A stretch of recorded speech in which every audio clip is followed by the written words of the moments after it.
इस मार्च में क्या हुआ, बहुत बड़ा एक ख्वाब, एक रेजोल्यूशन पास हुई यही मीनार पाकिस्तान में कि हमने एक मुसलमानों के लिए एक ऐसी रियासत बनानी है जो उन असूलों के ऊपर खड़ी होगी जिसके ऊपर पहली मुसलमानों की रियासत मदीना में कायम की गई थी। और उस सबसे पहले जो कायदे आजम हमारे लीडर थे, उस सबसे बड़े कॉन्स्टिट्यूशनिस्ट थे, वकील थे, कानून की बात करते थे। तो आज मैं सिर्फ आपको बताना चाहता हूं कि जो पाकिस्तान में हो रहा है, हमारे सारे मसले इसलिए हैं कि ताकतवर इस मुल्क के कानून को नहीं मानता, वो अपने आप को कानून से ऊपर समझता है और इसकी वजह से हम आजाद नहीं हैं, हम गुलाम कौम हैं। हमारा मुसलसल इस मुल्क में एक तबका है जो कानून के ऊपर बैठ जाता है, जो कहता है हम कानून से ऊपर हैं। मार्शल लॉ लगाते हैं तो सारा आइन खत्म हो जाता है। पिछले 60 साल में आधा वक्त मार्शल लॉ रहे हैं। उसके बाद जब ये दोनों आए, ये दो खानदान आए, इन्होंने जब लूटना शुरू किया तो इन्होंने एक चीज कही कि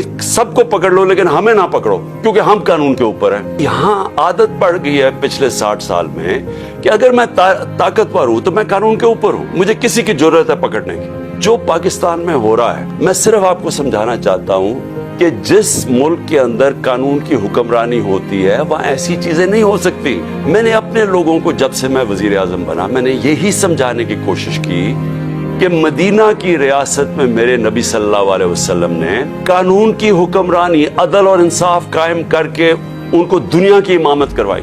जो बुनियाद रखी थी रियासत की, वो अदल और इंसाफ पे रखी थी। तो ये याद रखें कि जो हकीकी आजादी है, एक तो अंग्रेजों से हमने आजादी ली, अपने होते हुए यहाँ हैं पाकिस्तानी ऊपर, लेकिन हम गुलाम हैं। आजाद कौम वो होती है जिधर कानून की हुक्मरानी होती है, रूल ऑफ लॉ होता है।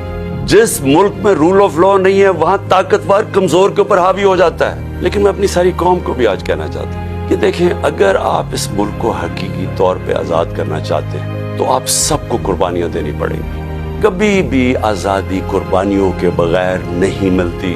जो छोटा सा तबका कब्जा करके बैठ जाता है, चाहे वो बैरूनी ताकत हो, चाहे आपके अपने कब्जा ग्रुप हो जो ऊपर बैठ गए हैं, अगर आपका किसी का ख्याल है कि ये जो कब्जा ग्रुप आराम से छोड़ के चला जाएगा, गलत फहमी में ना रहे। आजादी के लिए कुर्बानी और जदोजहद देनी पड़ती है। देखें, ये खौफ जो है ना, ये फैलाया जा रहा है, ये लोगों को पकड़ धकड़ और ये और वो और जलील करने की कोशिश कर रहे हैं, ये अपने आप को जलील कर रहे हैं। आपने किसी ने इससे खौफजदा होके अपनी आजादी की तहरीक से पीछे नहीं हटना, क्योंकि ऐसा मौका शायद आए ना, ये तहरीक उधर पहुंचेगी जिधर हम अपने आप को ऐसे एक वो पाकिस्तान बनेगा जिधर हमें कोई खौफ नहीं होगा कि हमारे ऊपर कोई जुल्म कर सके।